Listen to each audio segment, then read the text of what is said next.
Semua gemerlap pernikahan runtuh ketika calon ibu mertuaku sengaja menumpahkan rendang ke ibuku, menodai kebaya dan kehormatan kami di hadapan ratusan tamu. Sebelum kita mulai lebih lanjut, yuk, tekan tombol suka, serta tombol subscribe agar tidak ketinggalan kisah menarik lainnya. Dan jangan lupa absen asal kota bapak ibu di kolom komentar. Semoga rezeki kita semua dilancarkan, kesehatan kita diberkahi, dan keluarga kita selalu harmonis dalam lindungannya. Amin. Aku hanya seorang gadis yang mendambakan hidup biasa. Namaku Aisyah Adinegoro, dan meskipun dunia mengenalku sebagai gadis sederhana dari pinggiran kota, kenyataannya aku adalah pewaris tunggal dari salah satu konglomerat terbesar di negeri ini, Adinegoro Group. Kami memilih hidup jauh dari sorotan kamera dan intrik bisnis, hanya ingin merasakan ketenangan yang tidak bisa dibeli dengan tumpukan uang.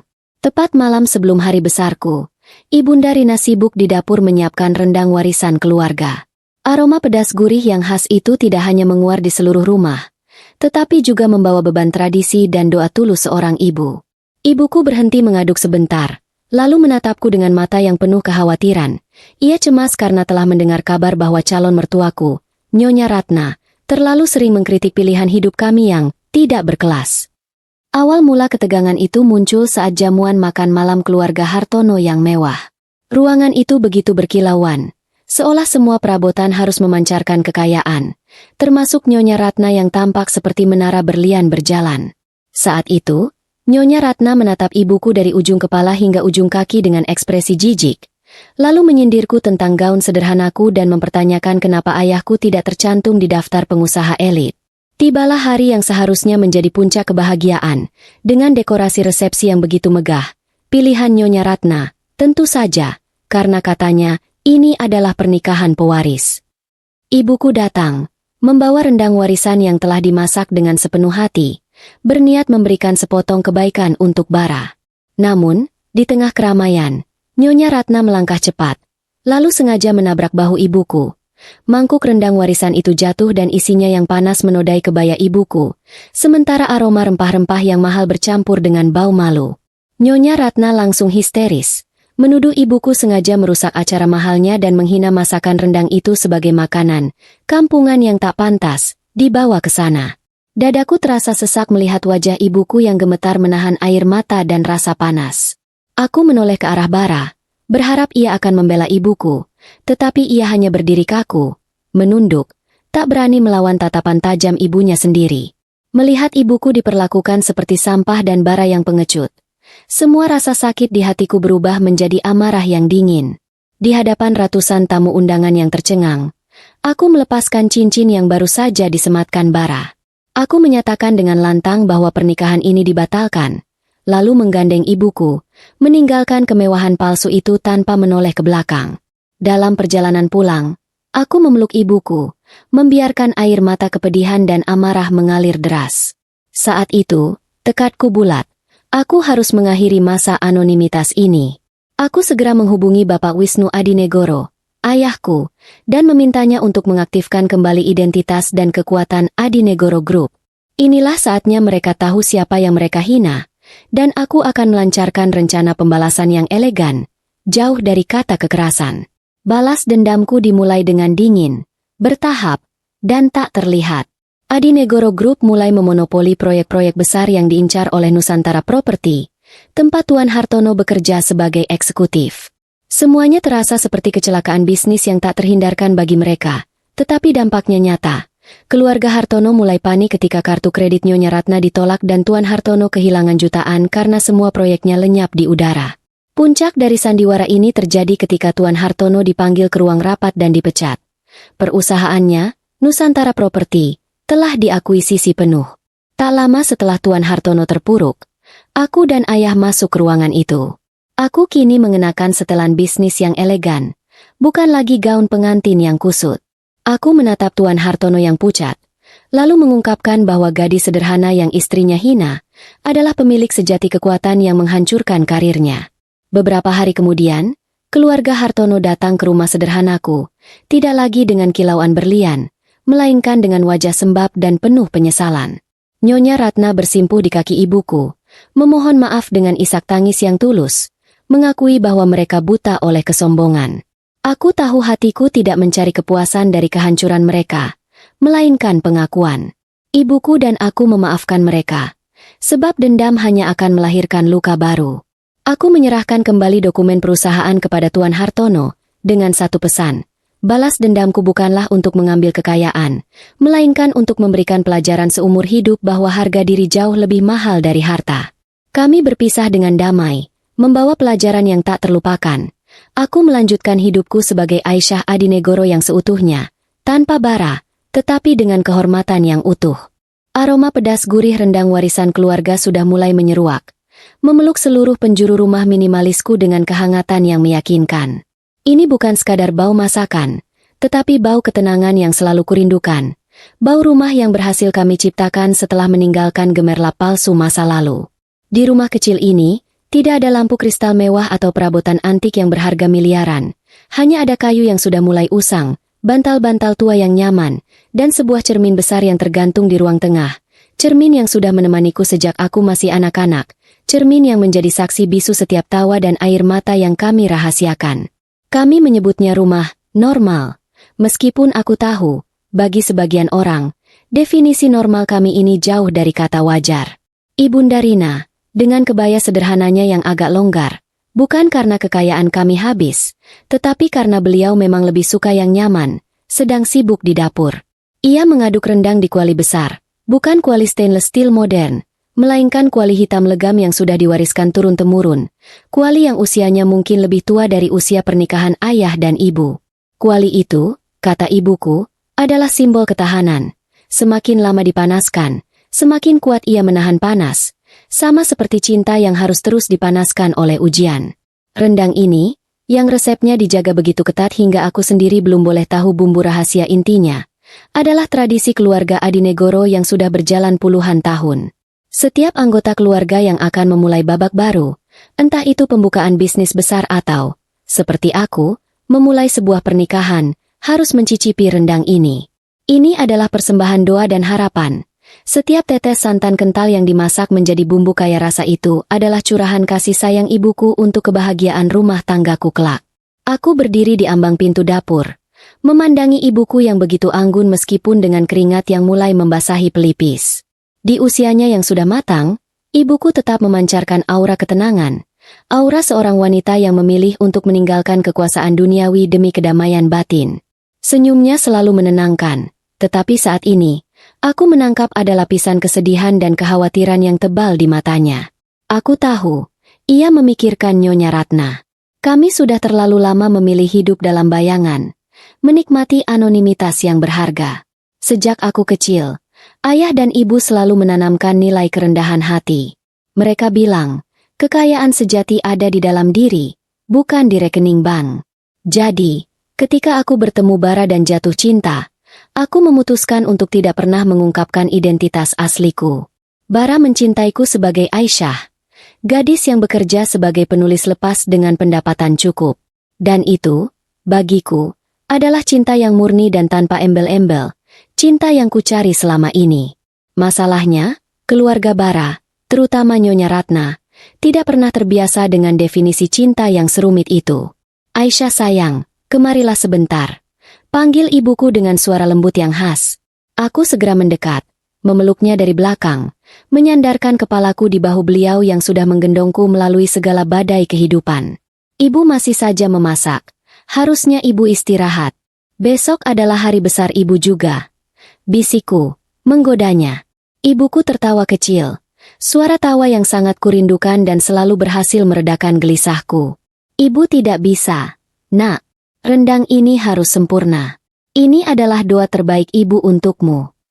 Namun, tawa itu cepat meredup. Ia membalikan badan, memegang tanganku erat-erat, dan aku melihat matanya yang biasanya penuh ketenangan kini sedikit berkaca-kaca.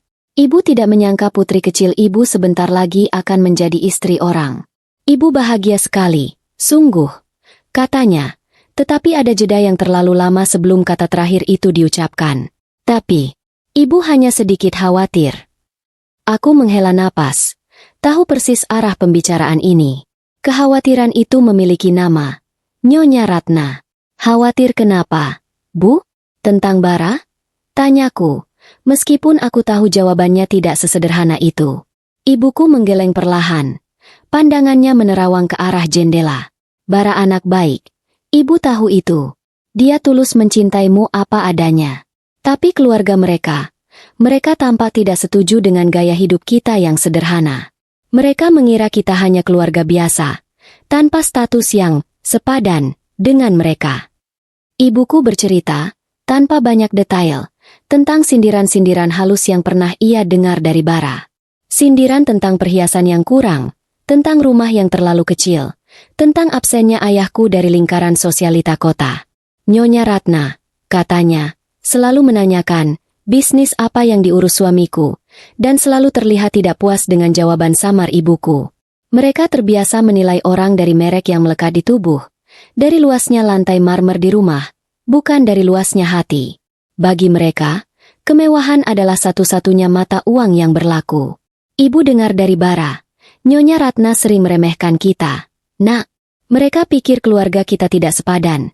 Mungkin malu kalau harus berbesan dengan keluarga yang begitu-begitu saja. Ujar ibuku, nada suaranya lirih. Aku merasa sedikit terkejut. Meskipun jauh di lubuk hati, aku sudah menduganya. Kekhawatiran ibuku ini memang berdasar. Aku tahu siapa ibuku, dan aku tahu betapa sakitnya hati beliau mendengar cemoohan yang begitu dangkal. Ibu, jangan pikirkan itu. Aku berusaha menenangkan. Yang terpenting, Bara mencintaiku. Dia tahu siapa kita, dan dia tidak pernah malu dengan pilihan hidup kita. Soal Nyonya Ratna, aku akan berusaha bersabar. Mungkin dia hanya terbiasa hidup seperti itu. Aku tersenyum hambar. Padahal, aku sendiri tahu, kesabaran memiliki batasnya sendiri. Ibuku membalas senyumku, meskipun terlihat dipaksakan. Ibu harap begitu. Nak, ibu percaya padamu. Tapi ingatlah, nak, cinta harusnya menjadi pondasi, bukan satu-satunya penopang. Pernikahan itu menyatukan dua hati, dan idealnya, dua keluarga yang saling menghargai. Beliau mengambil sendok, mencicipi kuah rendang yang sudah mulai menyusut. Rasa rendang harapan ibu untuk pernikahanmu, sempurna. Malam itu, setelah kami menghabiskan waktu bersama, Bara datang menjemputku untuk makan malam keluarga terakhir sebelum pernikahan. Dia datang dengan setelan jas mahal yang membuatnya tampak gagah, tetapi wajahnya terlihat lelah dan sedikit tegang. Aku mengenakan gaun sederhana, seperti biasa, dan Bara tersenyum tulus melihatku.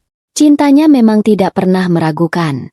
Di mobil, Bara menggenggam tanganku dengan erat. Sayang, keluargaku sudah menunggu. Aku minta maaf kalau nanti ibu sedikit angkuh.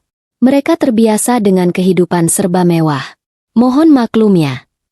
Perkataan Bara justru mengkonfirmasi semua kekhawatiran ibuku. Aku hanya mengangguk tenang, mencoba menyembunyikan getaran di hatiku. Setibanya di rumah keluarga Hartono yang megah, sebuah hunian minimalis punyaku bisa dimasukkan ke ruang tamunya 2 kali.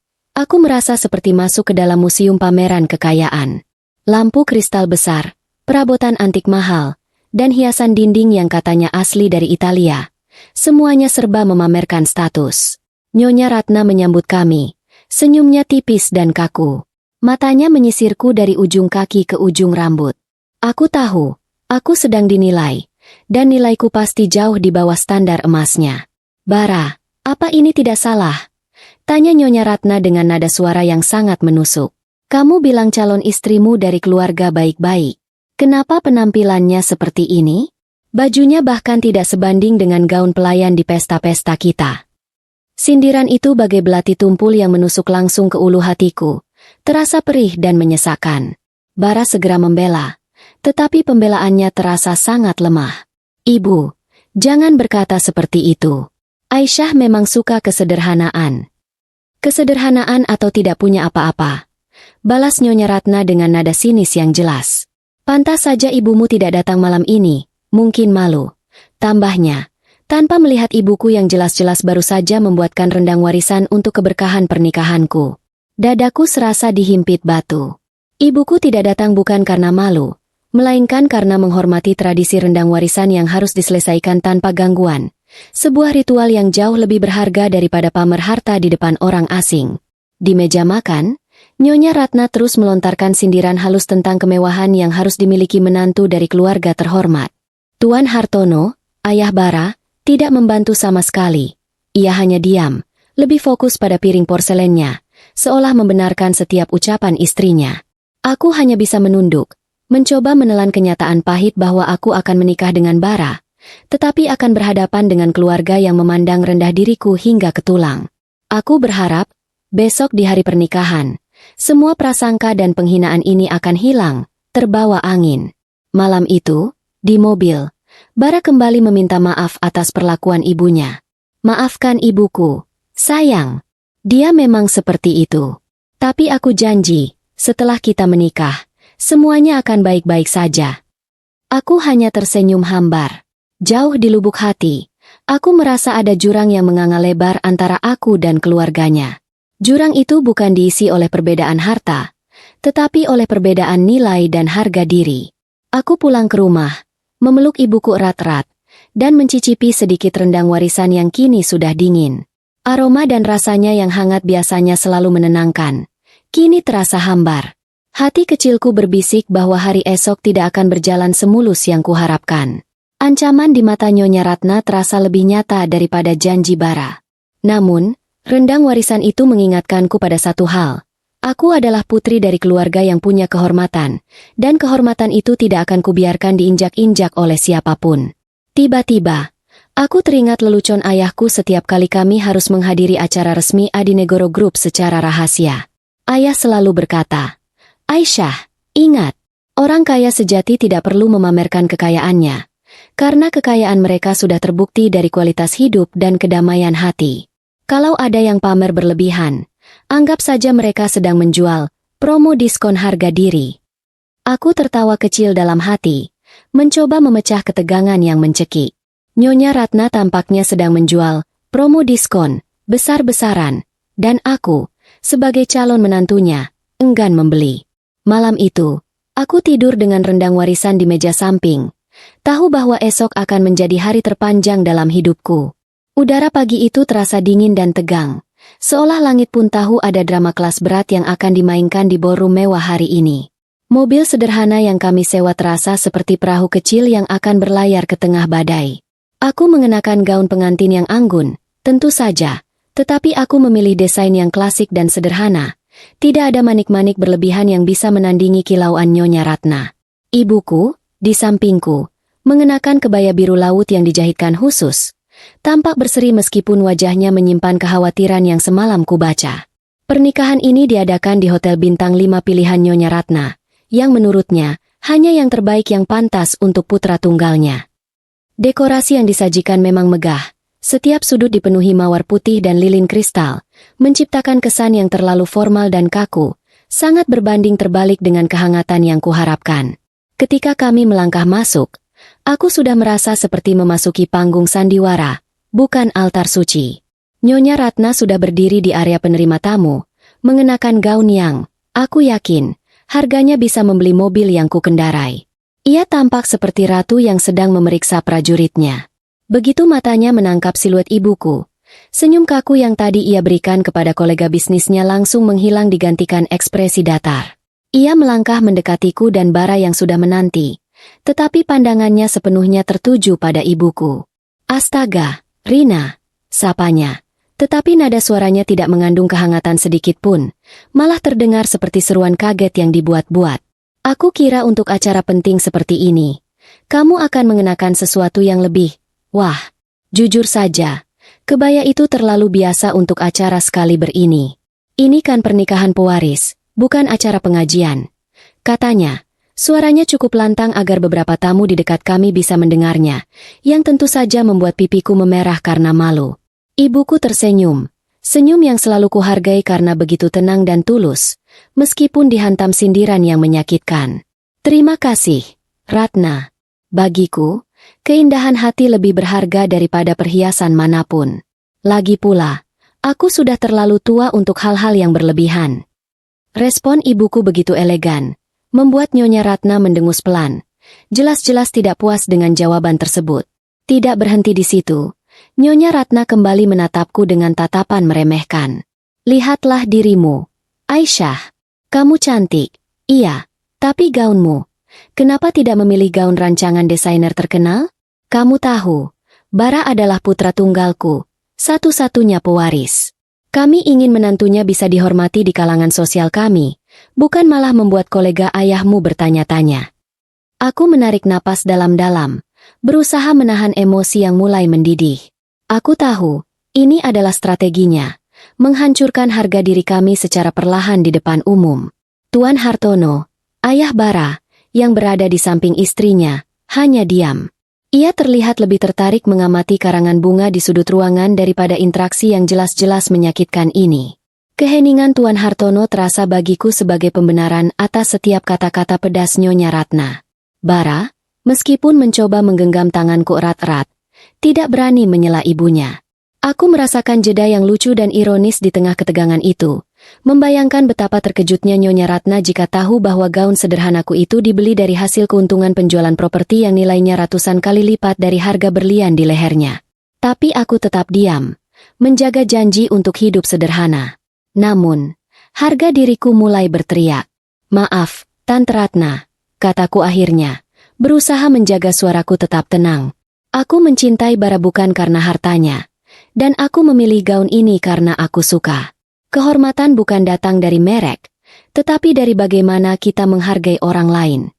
Aku tahu, perkataanku ini menohok. Wajah Nyonya Ratna memerah karena terkejut dan marah. Ia tidak menyangka gadis yang ia anggap begitu-begitu saja, ini berani membalas. "Cinta buta," balas Nyonya Ratna sinis. Tawanya menusuk seperti jarum. Persis seperti apa yang sering kutonton di sinetron murahan. Cinta bisa membuat orang lupa diri mereka ada di kasta mana. Ibuku akhirnya menyela dengan suara yang semakin menenangkan. Kami diajarkan untuk menghargai setiap orang, terlepas dari latar belakangnya. Kita semua di sini adalah manusia. Ratna, tidak ada kasta. Kata-kata ibuku bagaikan bensin yang menyulut api. Nyonya Ratna menganggap itu sebagai ceramah, merasa harga dirinya sebagai wanita sosialita telah dilukai. "Cukup," teriaknya. Suaranya naik 1 oktav. "Aku tidak butuh wejangan dari Nyonya yang hanya tahu soal masakan kampung. Pernikahan ini akan membuat kami malu." Bara akhirnya maju, mencoba menenangkan ibunya, tetapi sudah terlambat. Bibit kehancuran itu sudah ditanam. Aku tahu, ini baru permulaan, dan sebentar lagi, badai sesungguhnya akan datang. Seluruh ballroom megah itu gemerlap, menjadi panggung bagi sebuah sandiwara sosial yang dipenuhi senyum palsu dan tawa yang dipaksakan. Aku dan Bara duduk di pelaminan, menerima ucapan selamat dari ratusan tamu undangan yang didominasi oleh kolega bisnis ayah Bara. Mereka semua berbicara tentang saham, proyek, dan nilai tukar, seolah pernikahan hanyalah merger perusahaan tingkat tinggi. Aku berusaha tersenyum, tetapi hatiku terasa kosong. Sejak pertengkaran kecil tadi pagi, aku tahu, kebahagiaan sejati telah meninggalkan ruangan ini, digantikan oleh keangkuhan dan kepalsuan. Aku melirik ke arah kerumunan, mencari sosok yang paling kucintai. Di antara para wanita sosialita dengan gaun mahal dan perhiasan berlebihan, aku melihat ibuku, anggun dalam kebaya biru lautnya yang sederhana, tetapi memancarkan aura ketenangan yang tidak dimiliki oleh siapapun di ruangan itu. Beliau tersenyum bangga, air mata haru sempat menetes, dan aku merasa sedikit terhibur. Kehadiran beliau adalah jangkar bagiku di tengah pusaran kemewahan yang membuatku pusing ini. Tiba-tiba, pandanganku terpaku pada sebuah pemandangan yang tak terduga. Ibuku berjalan perlahan dari arah dapur hotel, dan di tangannya, beliau membawa sebuah wadah perak yang tampak tua, dibungkus kain bersih. Aku tahu persis apa isinya. Itu adalah rendang warisan keluarga, yang dibuatnya khusus semalam suntuk, yang disimpan di dapur hotel sesuai permintaannya. Ibuku membawa wadang itu ke sana, ingin menunaikan janjinya. Janji bahwa rendang berkat ini harus menjadi suapan pertama Bara dan aku sebagai pasangan suami istri. Rendang warisan itu bukan hanya makanan, itu adalah sumpah, perwujudan doa, dan energi cinta ibuku. Beliau tidak peduli pada aturan hotel bintang 5 atau gunjingan orang. Baginya, tradisi dan doa keluarga jauh lebih sakral daripada etika perjamuan manapun. Aroma rendang yang kaya, pedas, dan khas itu mulai menyebar halus, menerobos kepungan aroma parfum mahal dan bunga-bunga lili. Aroma itu seharusnya menjadi berkah, Tetapi bagi Nyonya Ratna, aroma itu pastilah terasa seperti ancaman. Nyonya Ratna, yang sejak tadi sibuk menyambut seorang menteri, tiba-tiba menghentikan langkahnya. Ia melihat ibuku, yang kini semakin dekat dengan pelaminan. Wajahnya langsung berubah dingin. Senyum sosialitanya menguap, digantikan oleh ekspresi jijik yang murni dan menusuk. Ia melihat kebaya sederhana ibuku, ia melihat wadah perak tua di tangan ibuku, dan ia melihat tradisi yang ia anggap kampungan. Itu akan merusak citra pernikahan putranya yang sempurna dan mahal. Aku melihat kilatan perhitungan di matanya. Kilatan yang sangat berbahaya. Aku tahu, di detik itu juga, Nyonya Ratna mengambil keputusan keji. Keputusan untuk mempermalukan kami, untuk menunjukkan pada semua orang bahwa keluarga kami memang tidak sepadan. Ia berjalan dengan langkah cepat, penuh percaya diri, seolah ia adalah penguasa mutlak di ruangan itu. Ia sengaja mengarahkan langkahnya, mengambil jalur yang pasti akan bersinggungan dengan ibuku. Ada ratusan ruang kosong di ballroom itu, tetapi ia memilih jalur tabrakan. Aku hanya bisa melihat tanpa bisa bertindak. Aku ingin berteriak, ingin melompat dari pelaminan dan menghentikannya, tetapi tubuhku seolah lumpuh di tempat. Jangan! Batinku menjerit. Tetapi sudah terlambat. Brak! Dengan gerakan yang sangat disengaja dan keras, Nyonya Ratna menabrak bahu ibuku. Wadah perak tua itu terlepas dari genggaman ibuku. Waktu seolah melambat. Aku melihat wadah itu melayang sebentar, dan kemudian rendang warisan keluarga yang masih panas itu tumpah, menyebar dalam percikan merah kecoklatan yang pekat. Sebagian besar rendang itu tumpah menodai kebaya biru laut ibuku, membuat bahan kain yang tadinya anggun itu kini basah dan tercemar. Bau rempah-rempah yang mulanya suci, kini berubah menjadi bau insiden yang memalukan. Nyonya Ratna menjerit, bukan karena terkejut, melainkan dengan jeritan panik yang dibuat-buat, penuh drama yang menggelikan.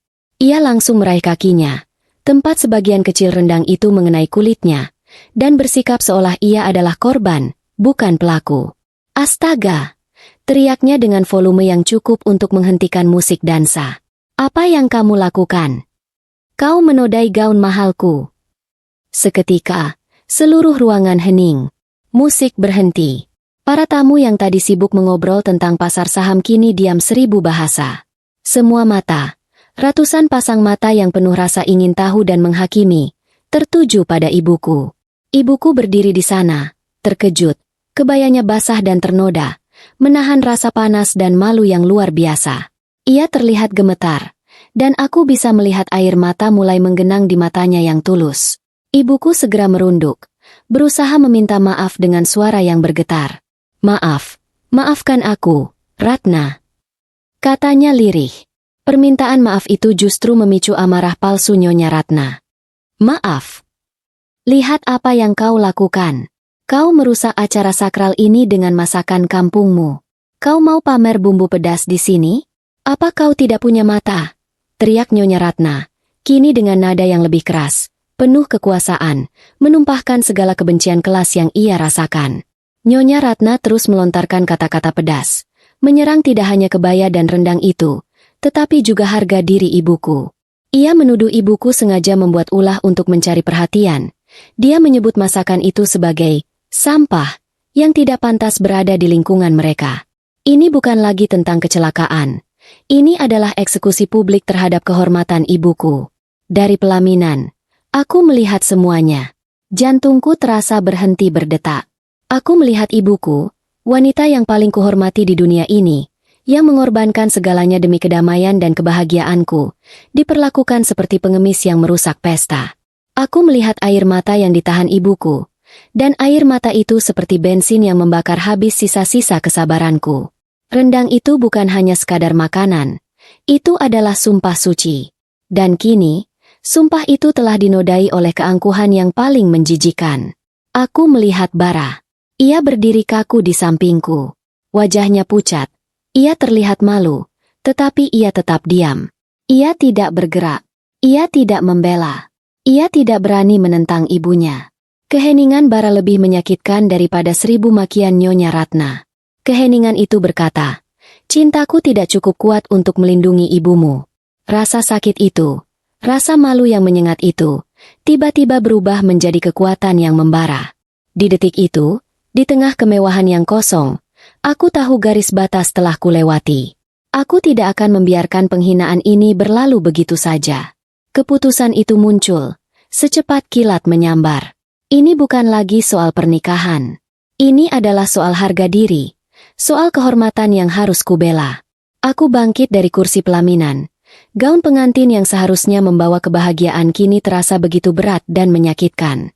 Kakiku mulai melangkah, turun dari panggung yang kini terasa seperti panggung penghakiman. Aku tidak lagi melihat Nyonya Ratna, ibuku, atau para tamu. Aku hanya melihat api yang membakar di depan mataku. Api yang dipicu oleh kesombongan tak berdasar.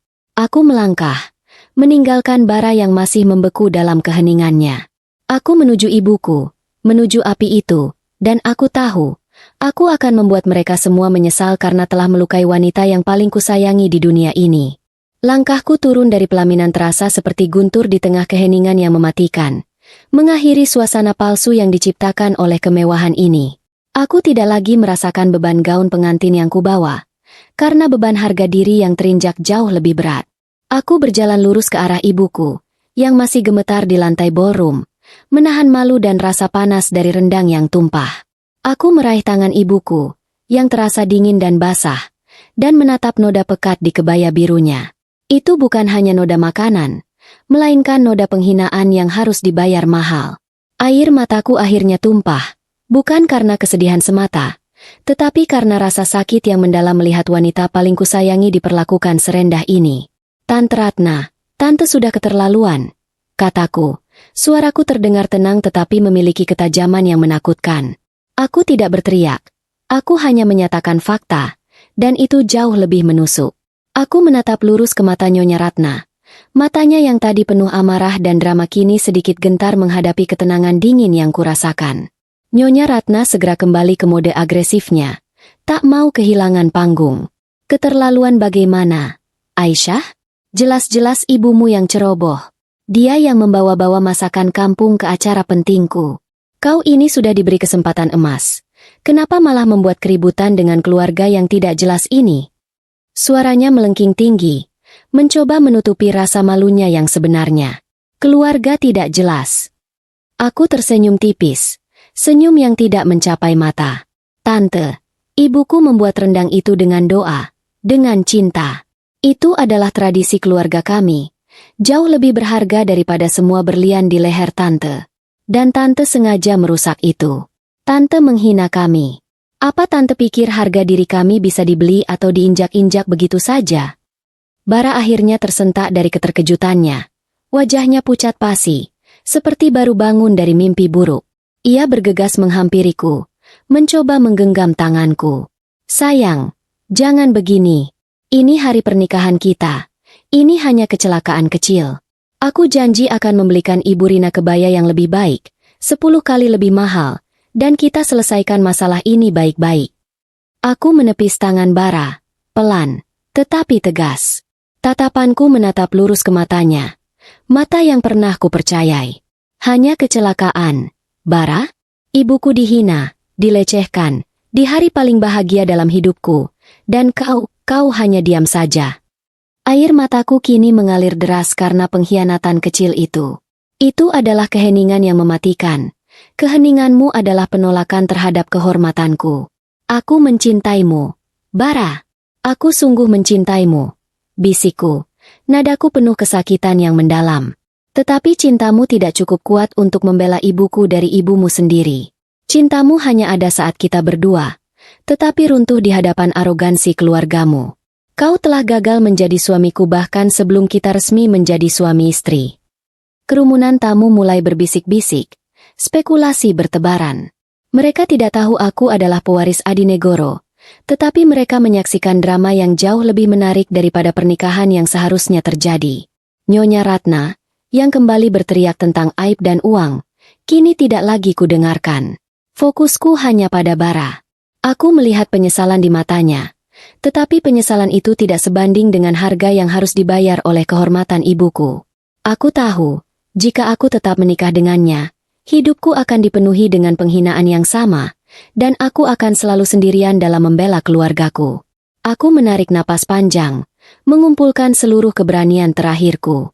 Aku memandang ke arah bara, lalu ke ratusan tamu yang menjadi saksi. Keputusan ini sudah final, sudah tak terhindarkan. Aku akan mengakhiri sandiwara ini, bukan demi membalas dendam, tetapi demi menyelamatkan sisa-sisa harga diri yang kami miliki. Aku menatap bara sekali lagi, memberikannya tatapan yang penuh cinta sekaligus perpisahan. Maafkan aku, bara. Aku mencintaimu, tetapi aku lebih mencintai diriku dan ibuku. Aku berbalik. Tanganku menggenggam erat tangan ibuku yang gemetar. Ayo, Bu. Kita pergi dari sini. Perjalanan kami belum berakhir. Ini baru permulaan. Aku menarik napas panjang, mengumpulkan seluruh sisa-sisa keberanianku yang tersisa, berdiri tegak di tengah lingkaran yang tercipta di lantai ballroom mewah itu. Di hadapanku, ada bara dengan mata memohon, Nyonya Ratna yang wajahnya memerah karena amarah yang bercampur malu, dan ibuku yang terisak pelan, memegang erat tanganku yang gemetar. Ratusan pasang mata tertuju padaku, menunggu drama apa lagi yang akan terjadi. Keheningan itu begitu tebal. Aku hampir bisa mendengar detak jantungku sendiri yang berpacu kencang. Aku melepaskan genggaman tangan ibuku sebentar, memberikan beliau senyum meyakinkan.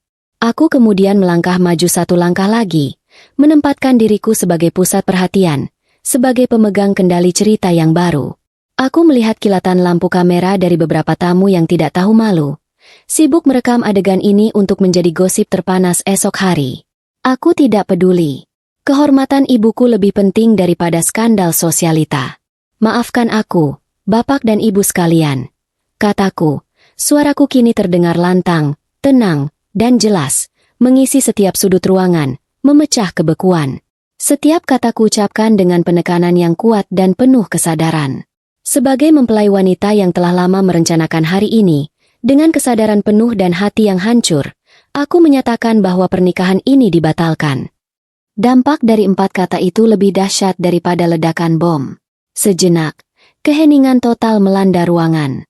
Suaraku menggema, mengunci semua orang dalam keterkejutan. Aku melihat wajah bara, yang tadinya pucat, kini menjadi putih pasi seperti baru saja melihat hantu yang sangat nyata. Matanya melebar, ekspresi kehilangan absolut terpancar jelas, seolah ia baru menyadari bahwa ia telah membiarkan permata yang paling berharga jatuh dari tangannya. Nyonya Ratna adalah yang pertama bereaksi. Ekspresi marahnya seketika berubah menjadi horor yang sangat memalukan. Mulutnya terbuka, tetapi tidak ada kata yang keluar, hanya napas yang tercekat. Ia yang tadinya berdiri tegak seperti ratu, kini tampak goyah, seolah pilar kesombongannya baru saja dihantam gempa besar. Rasa malu publik yang ia sebarkan pada ibuku kini berbalik 10 kali lipat menghantam dirinya sendiri di hadapan semua kolega yang ia banggakan. Aisyah! Apa-apaan ini? Teriaknya akhirnya, berhasil menguasai dirinya, tetapi suaranya pecah, bergetar karena panik, bukan karena marah. Kau gila! Kau membatalkan pernikahan di depan semua orang? Ini akan menjadi aib. Aib terbesar bagi keluarga kita. Aku menatapnya dengan senyum dingin, senyum yang sama sekali tidak kurasakan di hati. Aib? Tanyaku retoris. Bukankah tante yang memulai aib ini? Tante sudah menginjak-injak harga diri keluargaku. Tante sudah menghina ibuku di hari yang seharusnya suci. Dan aib terbesar bagiku adalah menikahi putra dari wanita yang tidak memiliki rasa hormat, yang hanya melihat manusia dari kemewahan di tubuhnya. Bara maju, langkahnya terhuyung, tangannya mencoba meraihku lagi. Aisyah, tolong, jangan lakukan ini. Aku mencintaimu. Kita bisa perbaiki ini. Aku akan bicara dengan ibuku. Kita pindah dari kota ini, kita selesaikan masalah ini baik-baik. Suaranya terdengar memohon, putus asa, tetapi sayangnya, Bara sudah terlambat ribuan langkah. Tidak, Bara, jawabku, suaraku kini bergetar, menahan tangis yang mendesak keluar, tetapi bukan tangis penyesalan, melainkan tangis pelepasan. Ini bukan masalah yang bisa diselesaikan baik-baik. Ini masalah prinsip. Ibuku sudah kau biarkan dihina. Dan bagiku, itu adalah penghinaan terbesar yang tidak bisa kuterima. Kau tahu betul siapa ibumu, kau tahu betapa sombongnya ia, tetapi kau memilih diam. Dan keheninganmu itu sudah cukup bagiku. Tuan Hartono, yang selama ini hanya menjadi penonton pasif, kini mulai mengusap dahinya. Wajahnya menunjukkan kekalahan. Ia mungkin baru menyadari konsekuensi finansial dan sosial yang akan ditanggungnya dari insiden memalukan ini. Para tamu mulai berbisik-bisik. Suara mereka membesar menjadi gemuruh yang merusak keheningan. Orang-orang sibuk membagi informasi, menelepon kolega, dan berspekulasi tentang kerugian yang akan dialami keluarga Hartono. Sandiwara telah berakhir, dan kini, kekacauan dimulai. Aku mengalihkan pandanganku dari Bara. Aku melihat tangan kiriku, tempat cincin pernikahan yang baru saja disematkan Bara berkilauan di bawah cahaya kristal mewah. Cincin itu terasa berat, terasa dingin, terasa seperti rantai yang akan mengikatku pada kepalsuan dan penghinaan. Aku perlahan melepaskan cincin itu dari jariku. Gerakanku sangat lambat, sangat disengaja. Aku membiarkan cincin itu berkilauan sebentar di telapak tanganku. Sebuah simbol cinta yang gagal berdiri tegak di atas pondasi rasa hormat. Lalu, aku menjatuhkannya. Cincin itu jatuh tepat di atas taplak meja perjamuan mewah yang tadinya diisi hidangan mahal, membuat suara denting kecil yang ganjil di tengah keributan besar. Tindakan itu, meletakkan cincin itu di atas meja, adalah deklarasi akhir, sebuah pintu yang kubanting tertutup selamanya. Aku menatap Bara dengan mata penuh air mata. Sebuah tatapan yang penuh cinta yang harus kukorbankan, sekaligus penuh perpisahan yang tak terelakkan. Maafkan aku, Bara, bisikku lirih. Hanya untuk dia dengar. Aku mencintaimu, tetapi aku lebih mencintai harga diri dan kehormatan ibuku. Aku berbalik, menggandeng tangan ibuku yang gemetar. Ibuku tidak berkata apa-apa. Ia hanya memeluk lenganku erat-erat. Ia tahu aku telah membuat keputusan yang paling berat, tetapi paling benar. Kami berdua melangkah menjauh dari panggung pelaminan, berjalan menyusuri ballroom yang kini terasa seperti panggung sandiwara yang menyedihkan. Kami berjalan dengan kebaya yang ternoda dan hati yang terluka, tetapi dengan kepala tegak, penuh martabat. Di belakangku, aku mendengar Bara berteriak memanggil namaku. Suaranya pecah dan putus asa. Ia ingin mengejarku, ingin menghentikanku, tetapi ia tahu ia tidak punya hak. Ia telah gagal membela kehormatan orang yang paling dicintainya. Ia hanya bisa berdiri mematung, menyaksikan aku dan ibuku berjalan menjauh, meninggalkan panggung pernikahan yang kini terasa seperti kuburan bagi cintanya. Nyonya Ratna yang tadinya dipenuhi amarah, kini diliputi rasa malu yang luar biasa. Pernikahan putranya, acara terpenting dalam hidupnya, kini berakhir menjadi bencana yang memalukan di hadapan seluruh kolega dan sahabatnya. Bara, kenapa kau biarkan dia pergi? Dia hanya gadis miskin yang tidak tahu diuntung, teriaknya histeris, mencoba menutupi rasa aib yang tak terbendung. Bara tidak menjawab. Ia hanya berdiri di sana, menatap kosong ke arah pintu keluar. Di dalam hatinya, ia tahu bahwa ia telah kehilangan sesuatu yang jauh lebih berharga daripada uang atau status. Ia kehilangan cinta sejati, dan ia kehilangan itu karena keangkuhan dan keegoisan keluarganya. Ia telah gagal dalam ujian terpenting dalam hidupnya.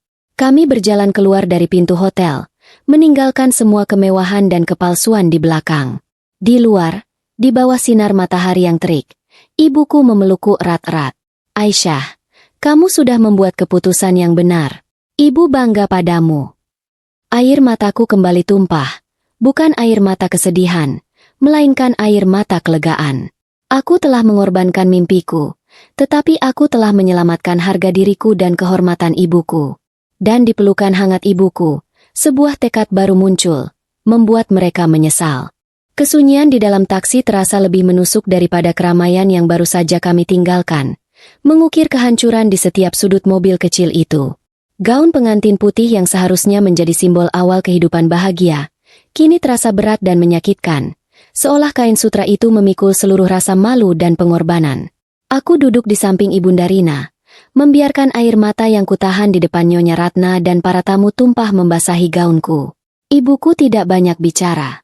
Beliau hanya mengusap lembut punggungku, memberikan kekuatan tanpa kata-kata, kehangatan yang tak ternilai harganya. Beliau tahu persis apa yang kurasakan, perpaduan antara rasa hancur karena cinta yang kukorbankan, dan rasa bangga karena kehormatan yang kubela. Aku membenamkan wajahku di bahu ibuku, mencium aroma kebayanya yang bercampur bau rempah rendang yang tumpah, bau keringat, dan air mata. Aku mencintainya, Bu, bisikku, Isak tangisku semakin kencang. Aku mencintai Bara. Aku tidak pernah membayangkan hari pernikahanku akan berakhir seperti ini. Hati ini terasa dicabik-cabik, bukan karena kehilangan kemewahan, tetapi karena harus mengakhiri mimpi yang kubangun bersama pria yang kucintai. Cinta yang ternyata tidak cukup untuk melawan ego ibunya. Ibuku menarikku ke dalam pelukannya. Ibu tahu, nak, ibu tahu betapa kau mencintai Bara. Tapi cinta saja tidak cukup. Pernikahan itu seharusnya tentang dua hati yang bersatu dan dua keluarga yang saling menghargai. Apa yang terjadi tadi, itu bukan cinta, itu adalah penghinaan yang disengaja. Ibuku menghela napas. Suaranya dipenuhi kebijaksanaan. Kau sudah melakukan hal yang benar. Nak, kau menyelamatkan harga dirimu, yang jauh lebih berharga daripada cincin di jari manapun. Sepanjang perjalanan pulang, aku membiarkan diriku merenung, memutar kembali adegan Nyonya Ratna menabrak ibuku. Kenapa? Kenapa mereka meremehkan kami sebegitu rupa? Hanya karena kami memilih hidup sederhana? Ibuku benar, mereka terlalu buta oleh harta dan status. Mereka menilai manusia dari apa yang terlihat di luar, lupa bahwa di balik pakaian sederhana, bisa bersembunyi gunung kekayaan dan kekuasaan yang tak mereka bayangkan. Setibanya di rumah sederhana kami yang kini terasa lebih damai daripada ballroom mewah tadi, aku segera melepas gaun pengantin itu. Gaun itu kujatuhkan ke lantai, membiarkannya teronggok sebagai saksi bisu akhir yang pahit. Di meja dapur, rendang warisan yang tersisa dan sempat kubawa pulang dari hotel, kini sudah dingin, menyisakan noda-noda yang melambangkan luka. Aku menatapnya, dan rasa sakit itu mendadak berubah menjadi tekad baja. Ibuku menyajikan segelas teh hangat untukku. Kehangatannya perlahan meresap ke tubuhku, tetapi hatiku masih terasa beku. Ibuku memintaku melupakan semuanya, untuk beristirahat. Namun, kali ini, aku menggeleng. Mataku menatap ibuku dengan sorot yang berbeda, bukan lagi tatapan gadis yang hancur karena cinta, melainkan tatapan seorang wanita yang telah menemukan kekuatannya dalam rasa sakit. Tidak, Bu, kataku, suaraku tenang, tetapi memiliki kekuatan yang menakutkan. Aku tidak akan melupakan semuanya. Aku tidak akan pernah melupakan bagaimana ibu dipermalukan hari ini. Aku tidak akan melupakan bagaimana mereka menginjak-injak harga diri kita. Aku bangkit, mengambil langkah mantap. Kita sudah terlalu lama menyembunyikan diri. Kita sudah terlalu lama hidup dalam bayangan. Sekarang, aku akan tunjukkan pada mereka siapa kita sebenarnya. Ibuku menatapku. Ada rasa bangga yang bercampur sedikit gentar di matanya. Beliau tahu, putrinya tidak lagi bersedih. Putrinya telah bangkit lebih kuat, menjadi pewaris sejati. Jika itu maumu, nak, jawabnya dengan dukungan penuh.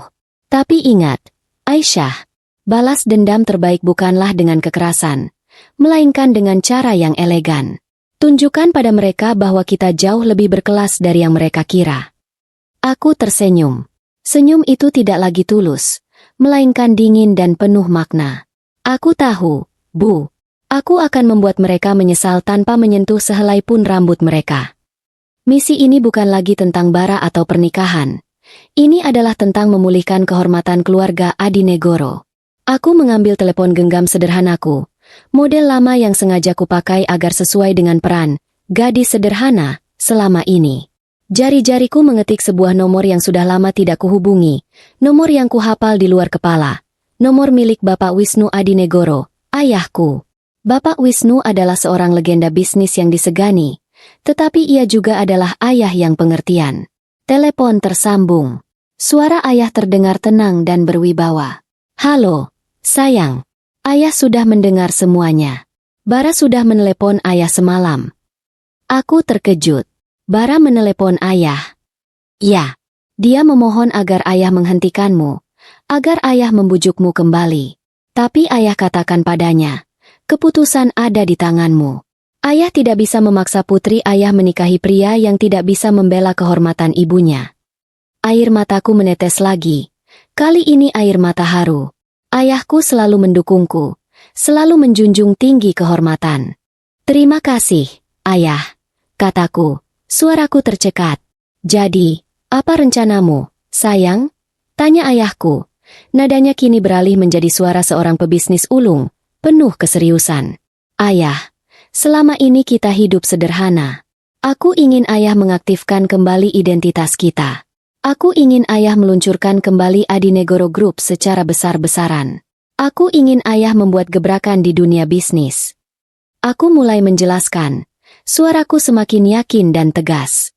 Tuan Hartono sangat bangga dengan statusnya di Nusantara Property. Kan? Aku ingin ayah membuat perusahaan itu dan seluruh pemasok serta klien mereka merasakan tekanan bisnis yang sangat kuat. Tidak secara langsung. Ayah, aku ingin mereka goyah perlahan-lahan, mengalami kesulitan finansial tanpa tahu apa penyebabnya. Ayahku tertawa kecil di seberang sana. Tawa seorang pebisnis ulung yang puas dengan strategi putrinya. Itu ide yang brilian.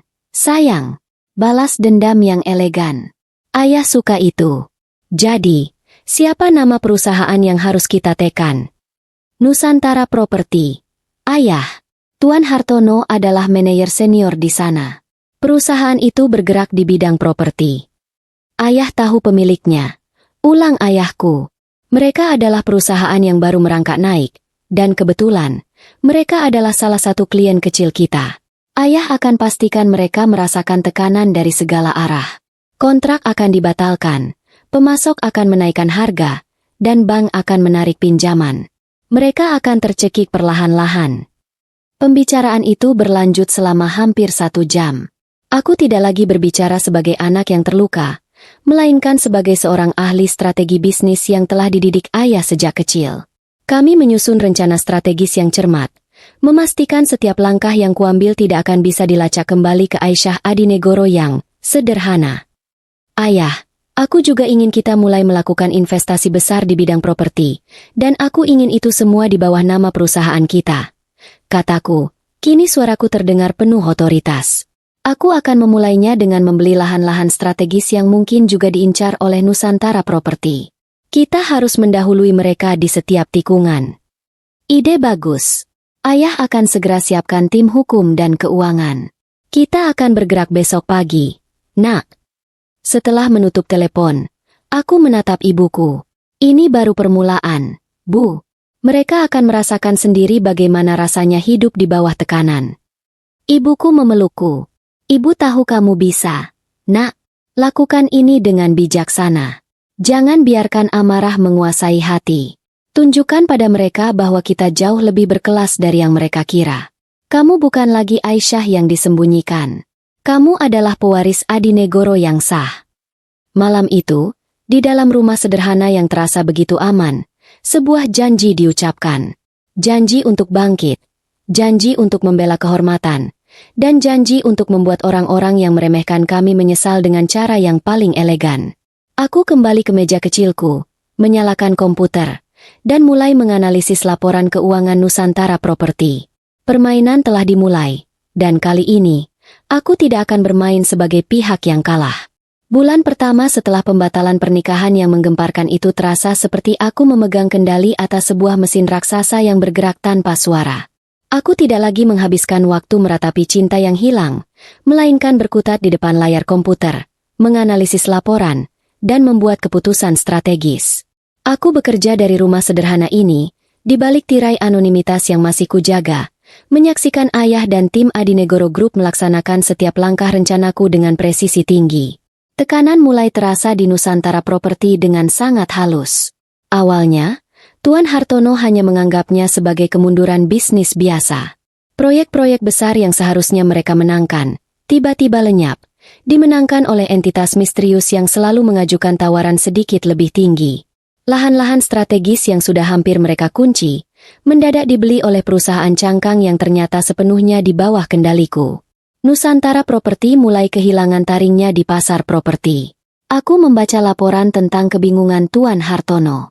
Ia panik, mengadakan rapat darurat, dan menginvestigasi pesaing lamanya, tetapi ia tidak pernah menemukan sumber masalahnya. Ibarat penyakit, kami menyerang sistem imunnya secara perlahan, membuat tubuh usahanya lemah tanpa tahu bahwa virus yang menyerang berasal dari gadis sederhana yang istrinya cemoh. Kami memastikan agar setiap kerugian terasa seperti murni nasib buruk, bukan serangan yang disengaja. Dampak dari krisis itu segera merembet ke rumah tangga mewah keluarga Hartono.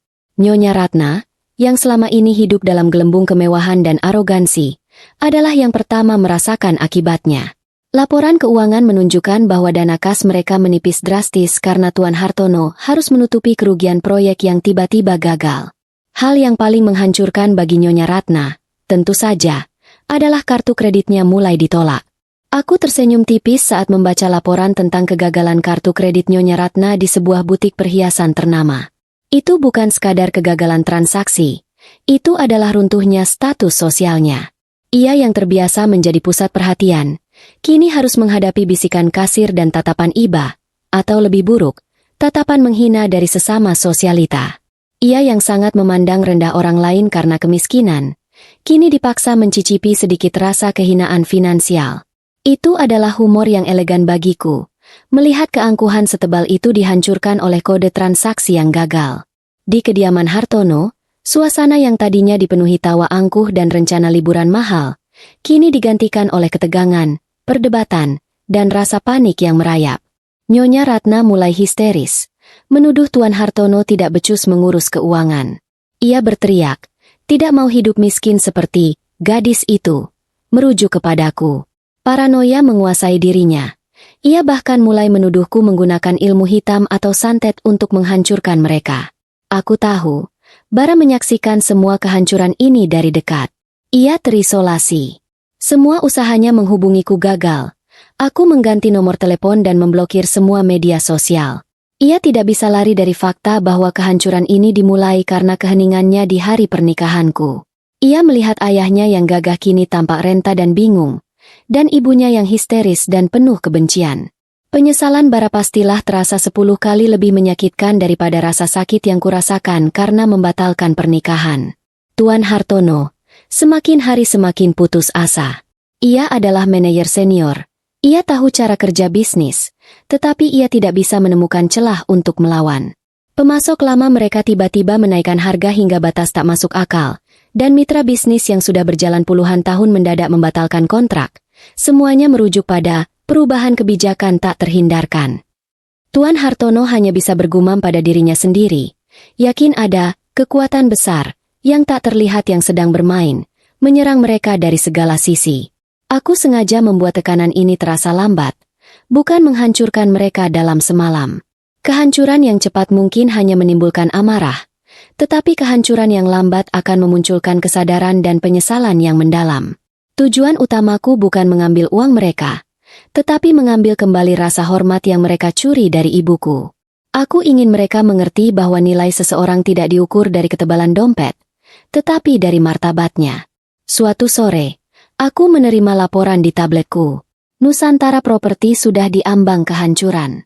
Saham mereka jatuh ke titik terendah, dan bank sudah mengancam akan menarik seluruh pinjaman. Ayah Bara, Tuan Hartono, akan dipanggil untuk pertemuan darurat besok. Pertemuan yang akan menentukan nasibnya dan keluarganya. Puncak dari sandiwara ini sudah di depan mata. Ibuku duduk di sampingku, melihat ekspresiku yang tenang. Beliau tahu aku telah mencapai tujuanku. Pernikahan yang batal, nak, bisiknya. Suaranya dipenuhi campuran emosi. Apa kamu yakin tidak menyesal? Aku menutup tablet. Tatapanku beralih ke jendela, ke arah matahari terbenam yang damai. Aku hanya menyesal ibuku harus dipermalukan, Bu. Tapi aku tidak menyesal membatalkan pernikahan itu. Aku akan buat mereka menyesal karena telah meremehkan kita.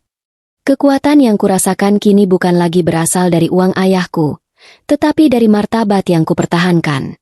Kini, waktu sudah tiba untuk mereka menghadapi kebenaran, untuk melihat siapa sebenarnya gadis yang mereka sebut tidak punya apa-apa. Pagi besok, drama ini akan mencapai babak akhirnya, dan Nyonya Ratna beserta seluruh keluarganya akan dipaksa membuka mata terhadap konsekuensi dari kesombongan yang mereka junjung tinggi. Keringat dingin membasahi dahi Tuan Hartono. Ruangan rapat di lantai teratas gedung Nusantara Properti terasa mencekam dan pengap. Meja mahoni yang panjang di hadapannya dipenuhi tumpukan laporan keuangan yang semuanya berwarna merah. Warna kerugian, warna kehancuran. Krisis yang tak terlihat sumbernya itu kini sudah mencapai puncaknya. Ia sudah menghabiskan waktu berminggu-minggu mencoba mencari celah, mencari musuh, tetapi semuanya sia-sia. Di hadapannya, pemilik perusahaan, Tuan Wira, tampak putus asa, wajahnya kuyu dan matanya kosong. Tuan Hartono tahu apa yang akan terjadi. Karir yang ia bangun selama puluhan tahun, yang menjadi sumber keangkuhan istrinya, kini akan runtuh di hadapan matanya. Ia tidak mengerti siapa yang begitu kuat, begitu tersembunyi, sehingga mampu menghancurkan mereka dalam waktu singkat. Ia hanya tahu, seluruh kekayaan dan status sosialnya akan lenyap. "Hartono," kata Tuan Wira, suaranya parau, penuh keputusasaan. "Kita bangkrut. Saham kita jatuh ke titik terendah. Semua mitra membatalkan kontrak. Proyek-proyek kita, semuanya diambil alih oleh kekuatan tak terlihat. Kita sudah tidak punya apa-apa lagi." Tuan Hartono merasa dunianya runtuh. Ia dipecat.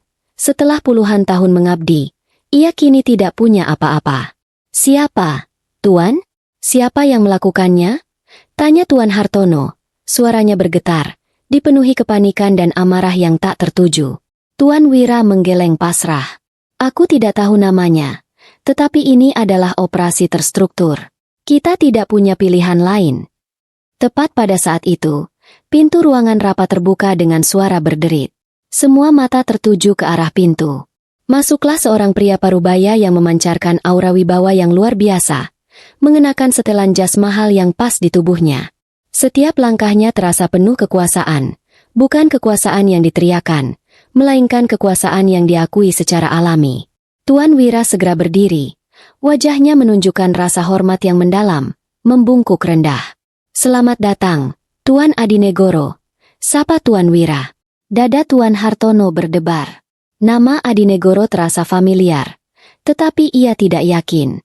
Itu adalah nama yang terlalu besar, terlalu melegenda, yang selama ini hanya ia dengar sebagai desas-desus. Ia menatap pria itu, mencoba menebak-nebak siapa sosok yang baru saja menghancurkan hidupnya. Tuan Adinegoro memandang Tuan Hartono dengan pandangan dingin dan tajam, tatapan yang membuat Tuan Hartono yang tadinya gagah, kini merasa begitu kecil dan tidak berarti. "Kita tidak perlu membuang waktu," kata Bapak Wisnu Adinegoro. Suaranya tenang namun penuh otoritas. "Aku datang untuk menyelesaikan akuisisi ini. Mulai hari ini, Nusantara Property adalah milik Adinegoro Group." Tuan Hartono hanya bisa terduduk di kursinya, pucat pasi. Ia baru saja dipecat, dan kini perusahaan yang memecatnya dimiliki oleh salah satu konglomerat paling kuat di negeri ini. "Hartono," ujar Tuan Wira dengan nada kasihan, "kamu tidak perlu kembali besok. Posisi kamu sudah tidak ada lagi. Aku minta maaf." Saat Tuan Hartono hendak bangkit dalam kehancuran, Bapak Wisnu mengangkat tangannya, mengisyaratkan agar ia tetap di tempatnya. "Sebentar, Pak Hartono. Ada satu orang lagi yang ingin menemui Anda." Pintu ruangan kembali terbuka. Masuklah seorang wanita muda. Ia tidak lagi mengenakan gaun pengantin putih yang kusut, atau pakaian sederhana yang pernah dihina oleh Nyonya Ratna. Ia mengenakan setelan bisnis berwarna abu-abu, rambutnya disanggul rapi, dan wajahnya dipenuhi ketenangan dan otoritas yang dingin. Langkahnya mantap dan penuh kekuatan, seolah ia adalah ratu yang baru saja mengambil kembali kerajaannya. Mata Tuan Hartono melebar. Jantungnya serasa berhenti berdetak. Ia menatap wajah itu, wajah yang pernah ia lihat menunduk di meja makan, wajah yang pernah ia biarkan dihina oleh istrinya sendiri. "Aisyah?" bisik Tuan Hartono, tidak percaya dengan apa yang ia lihat. "Aku, Aisyah Adinegoro," berjalan dengan langkah mantap ke arahnya. "Aku kini bukan lagi gadis yang lemah dan terluka, melainkan pewaris yang kuat dan berkuasa." Aku berdiri di hadapan Tuan Hartono, menatap pria yang dulu meremehkan dan mengabaikan kehormatan keluargaku. "Selamat siang, Pak Hartono," sapaku, suaraku datar, tanpa emosi, tanpa amarah, hanya dinginnya fakta. "Senang bertemu Anda lagi." Tuan Hartono tidak bisa berkata apa-apa. Ia menatap bergantian antara aku dan ayahku. Semua potongan teka-teki yang selama ini membingungkannya, kini tersusun menjadi satu. Gadis sederhana yang istrinya hina, yang ia biarkan dipermalukan, adalah putri dari pemilik Adinegoro Group, raksasa yang baru saja menghancurkan Nusantara Property. "Jadi, kau..." Suara Tuan Hartono tercekat, dipenuhi rasa malu dan takut. Bapak Wisnu tersenyum tipis. "Ya, Pak Hartono. Gadis yang istri Anda sebut tidak punya apa-apa. gadis yang istri Anda rendahkan, adalah putri saya. Dan dia adalah pemegang saham terbesar dari perusahaan-perusahaan di kota ini, termasuk perusahaan yang sekarang baru saja Anda kehilangan pekerjaan. Rasa malu, penyesalan, dan ketakutan membanjiri hati Tuan Hartono. Ia akhirnya mengerti. Ia mengerti kenapa semuanya hancur. Semua ini adalah konsekuensi langsung dari perbuatan keluarganya, dari kesombongan Nyonya Ratna, dan dari keheningannya sendiri. Kenapa? Kenapa kau lakukan ini? Tanya Tuan Hartono, matanya memohon. Aku menatapnya tajam. Karena, Pak Hartono, Anda mengizinkan ibu saya dihina. Anda tidak berbuat apa-apa saat harga diri keluarga saya diinjak-injak. Balas dendam ini bukan tentang uang, Pak Hartono. Ini tentang sebuah pelajaran. Pelajaran bahwa kesombongan akan selalu membawa kehancuran, dan kehormatan jauh lebih berharga daripada kekayaan. Aku berbalik. Tanganku menggandeng lengan ayahku. Aku tidak perlu berkata apa-apa lagi. Pesan itu sudah tersampaikan dengan jelas. Aku tidak ingin menghancurkan mereka sepenuhnya. Aku hanya ingin mereka mengerti. Aku hanya ingin mereka merasakan sedikit rasa sakit yang sama. Selamat tinggal, Pak Hartono. Sampaikan salam saya untuk Tante Ratna. Kataku. Tuan Hartono hanya bisa terduduk di kursinya, menyaksikan kami berdua melangkah keluar. Pria yang tadinya gagah dan berwibawa, kini hanya seorang pria tua yang kehilangan segalanya. Karir, status, dan harga dirinya. Ia tahu, ia harus pulang dan menghadapi istrinya, dan menghadapi aib yang jauh lebih besar dari yang pernah ia bayangkan. Kehancuran itu terasa sempurna, dingin, dan benar-benar elegan. Pintu rumah sederhana kami diketuk dengan ragu-ragu. Sebuah suara yang sangat kontras dengan dentuman keras yang biasa mereka hasilkan di ballroom mewah. Ibunda Rina, yang sedang menyiram bunga di teras dengan ketenangan yang kini telah kembali sepenuhnya, menghentikan kegiatannya. Aku berdiri di ambang pintu, menunggu. Aku tahu siapa yang datang. Dan aku tahu, ini adalah babak akhir dari permainan yang kututup dengan sangat elegan. Di hadapanku berdiri keluarga Hartono, tetapi mereka bukanlah keluarga yang angkuh dan sombong seperti yang pernah ku kenal. Mereka tampak kuyu, tertekan, dan diliputi rasa malu yang begitu nyata. Nyonya Ratna, yang tadinya selalu berlumur berlian, kini hanya mengenakan blus sederhana dengan wajah yang pucat, matanya sembab dan tatapannya kosong. Ia terlihat seperti boneka mahal yang kehabisan baterai. Tuan Hartono, sang mantan eksekutif gagah, kini menunduk, tampak renta, hancur, dan kehilangan segalanya. Di belakang mereka, berdiri Bara.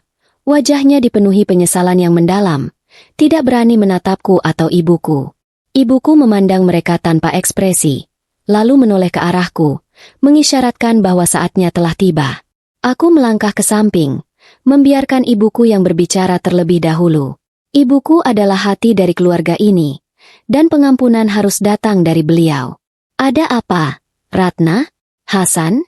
Tanya ibuku dengan suara lembut, tetapi tanpa kehangatan yang biasanya ia berikan. Suara itu cukup untuk membuat Nyonya Ratna, yang tadinya hanya terdiam, tersentak dan maju satu langkah. Aisyah, Rina.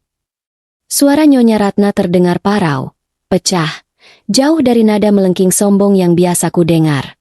Ia tidak lagi menggunakan nada meremehkan, melainkan nada yang dipenuhi rasa bersalah dan ketakutan yang sesungguhnya. Ia mencoba meraih tangan ibuku, tetapi tangannya ditarik kembali oleh ibuku dengan sangat halus.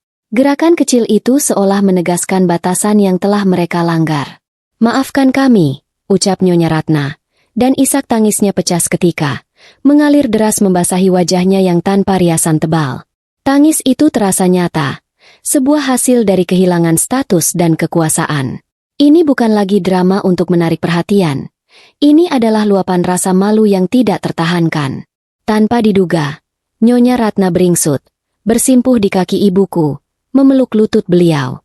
Aku mohon, maafkan aku, Nyonya Rina. Maafkan aku atas semua yang telah kami lakukan. Ia membenamkan wajahnya di kain kebaya ibuku.